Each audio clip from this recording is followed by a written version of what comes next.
So we get there, and that's when stuff got weird. And that's why they lock up our phones, because they know what we see in there, you know, it's he can get in trouble. Like right now, they put our phone in this little bubble case. So the bubble case is closed. They can't get unlocked until we walk out. So as we're in there, the only way of us taking any type of pictures is if we get in a photo booth. He has like a Team Love photo booth or whatever. Take like 4 pictures. So I, you know, got pictures. I still got everything in my Snap too, like of the photos, everything. One of his sons, I'm not going to say which one, but it was like recruiting like whoever they wanted to go inside the house. Cause the freak off is inside the house and in the backyard. They're playing loud house music. Like Mark, the house music, it makes you feel kind of woozy, first of all, because it's like a rave or something. Dun, dun, dun, dun, and it's real loud. People are walking around naked, period. Let's get into it. So P. Diddy's son was like, you. And I'm like, me or her? And then he was like, no, you. Come here. So I went to him, and he gave me some shoes. So these shoes was like some terry cloth, like robe shoes, white shoes. And I'm like, what am I supposed to do with these? He was like, go in the house with these. He was like, everybody who gets these shoes, you get to go in the house. But I'm thinking you could just go in the house if you want to, but everybody can't go in the house. They're literally selectively picking who they want. So I'm like, well, what about my friend? He was like, no, only you. I'm like, okay, cool. I seen P. Diddy or whatever, and I seen him with the Prince. I'm not going to say what he was doing, but something really, I get real nervous. Doing something real sexual, that's all I'm going to say. And I'm just like, whatever. Then he starts to act like really obnoxious, like, I'm the king of the world, jumping around, doing all this stuff. So I'm like, okay, that's regular P. Diddy shit. But what got me was how he walked up to me and was like, why are you not in the house? And I'm like, what do you mean? He like, how are you enjoying my house? So we had a little talk or whatever. He started talking about all these things. Oh, yeah, you're the one that, you know, I seen was telling me about the Prince. He's like, oh, yeah, it's very nice to meet you. Like, your life is not going to be the same. We started talking about going to Cuba.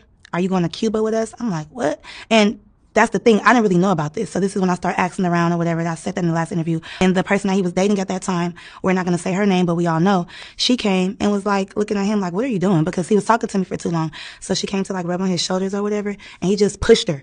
And I'm looking like real uncomfortable, like, oh, I know what this is about. I don't want to be in the middle of there, whatever. So that's what made me go into the house, because I'm like, okay, let me just go in the house. So I told my friend, like, wait right here, girl. Let me just put on these shoes, see what this house is about. I don't judge people, because at the time I was just smoking weed. But you know when people are out of their mind, and you know when people, you know what you don't want to be a part of. And it's just like, I'm seeing stuff that you see on the movies. This corner, this got going on. This corner, they over here doing this.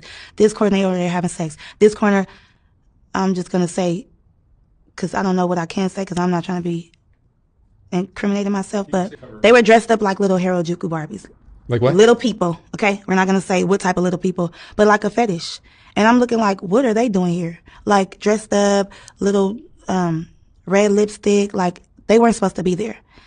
But I'm just looking like maybe it's some type of production going on. But why would they be at this party at 7 o'clock in the morning with grown people? Like why would they be here? So I was just like, okay, whatever. Like, but then when I'm looking in this corner, this person laid out, and I'm looking like, what's going on? And then I see P. Diddy, you know, walking through the house like with his eyes on me, like, you know, like, is this, you know, you see, like, are you agreeing with this? And I don't, because by me being so spiritual and tapped in, I know when something is not right. I'm not judging, but I just don't want to be a part of it, because how am I going to get out of this shit? Like, I'm already here. And then I heard conversations or whatever. And then P. Diddy was like, that's the one that I want. I want her. So now I feel like, you know, they plotting on me. Like, did you bring me here on purpose? Like, is this the, you know, producer you was talking about?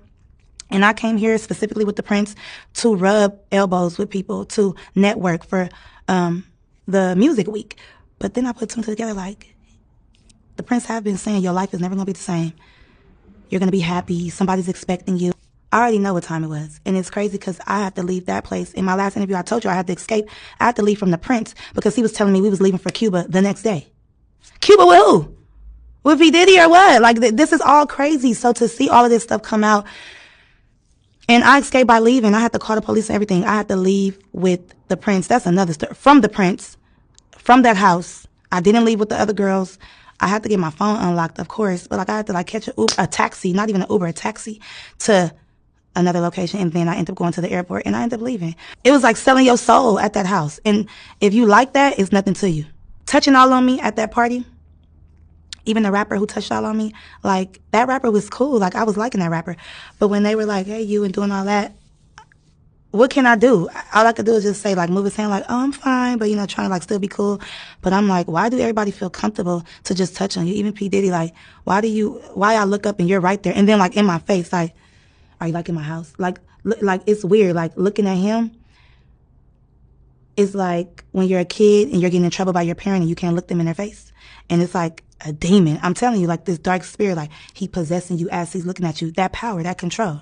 So I'm like, I read The Art of Seduction, motherfucker. You know what you're doing, and you're trying to really seduce me right now.